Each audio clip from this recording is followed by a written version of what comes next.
Leur idée, en fait, quand ils ont créé l'association, c'était de dire il existe une société des gens de lettres et il n'existe pas de société des gens d'image, ce qui est quand même hallucinant puisqu'on est en train d'entrer dans la civilisation d'image.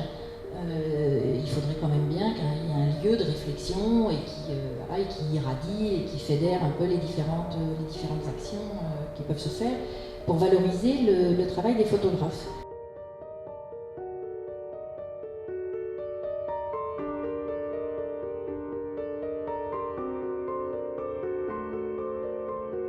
Donc avant d'être photographe, moi j'étais iconographe et à un moment donné j'ai décidé de devenir photographe indépendante.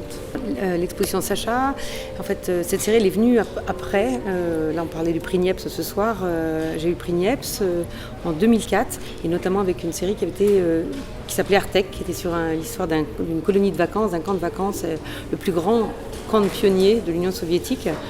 Et donc, après avoir suivi toutes les activités des enfants et des adolescents, je m'étais particulièrement attachée au temps mort des adolescentes pendant les vacances.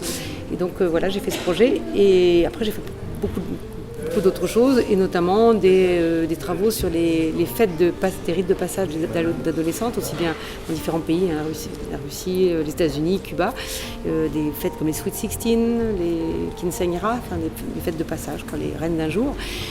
Et chez moi, j'avais ma fille qui commençait à rentrer dans la préadolescence, et à ce moment-là, j'ai eu envie de plus aller photographier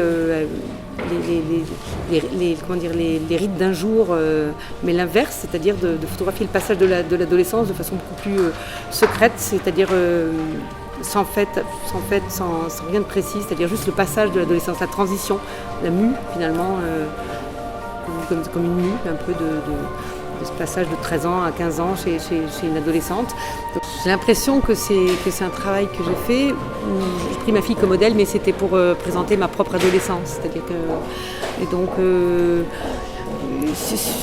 quand je parlais c'était plus un travail sur les rites sociaux, mais plus sur les rites secrets. Alors je dis rites secrets, c'est pas tant secret, mais sur des petits moments, des rêveries qui étaient sans doute importantes pour moi à l'adolescence et qui peut-être le sont toujours d'ailleurs. Et donc c'est un peu cette projection-là que j'ai eue en photographiant ma fille.